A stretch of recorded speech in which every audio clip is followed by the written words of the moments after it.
Hello guys, আসসালামু আলাইকুম। আশা করি আপনারা সবাই ভালো আছেন। আমি আলহামদুলিল্লাহ খুব ভালো আছি। আজকে সকাল সকাল বের হয়ে গেলাম। একটা বড় ভাই আছে, ওনার সাথে একটু মার্কেটে যাব। এখন ওনার বাসার দিকে যাচ্ছি।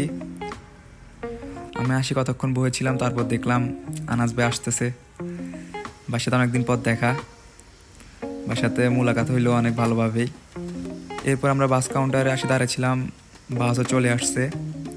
এখন বাস উঠবো, এখানে একটু সময় লাগে, আধা ঘন্টা পর পরে বাস আসে। এখন বাসের ভিতরে উঠতেছি। এখানে বাসে ওঠার আগে টিকিট কাটে নেওয়া লাগে। তাম্বাকুর দোকান আছে, এখান থেকে আমরা টিকিট কাটে নিই। এরপর আনাস ভাই টিকিট পাঞ্চ করে দিল।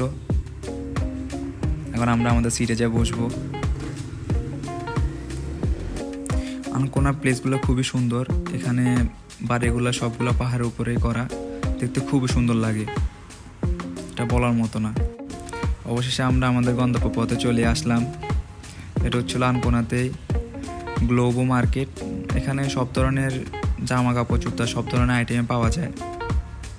মার্কেটের ভিতরে ঢুকে গেলাম আমরা। এখন দেখবো আনাস ভাই গেঞ্জি কিনবে। এদিকে প্রায় ছিল মেয়েদের জিনিসপত্রই, জুতা, জামা, সব কিছু আছে এটার ভিতরে। আমরা এখন খুঁজতেছি আনাস ভাইয়ের গেঞ্জি নিবে। গেঞ্জি খুঁজতেছি, পাচ্ছি না। মার্কেটটা অনেক বড়, বিশাল ছিল, যেটা খুঁজতে খুঁজতে অনেক কষ্ট হয়ে যায়। তার ভিতরে জুতা দেখতেছিল আনাস ভাইয়ে।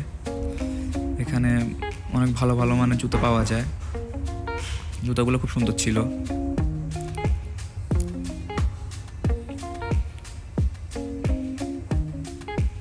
আনাস ভাই ঘুরতে ঘুরতে তার গেঞ্জিটা অবশেষে পেয়ে গেল, পরে নিল।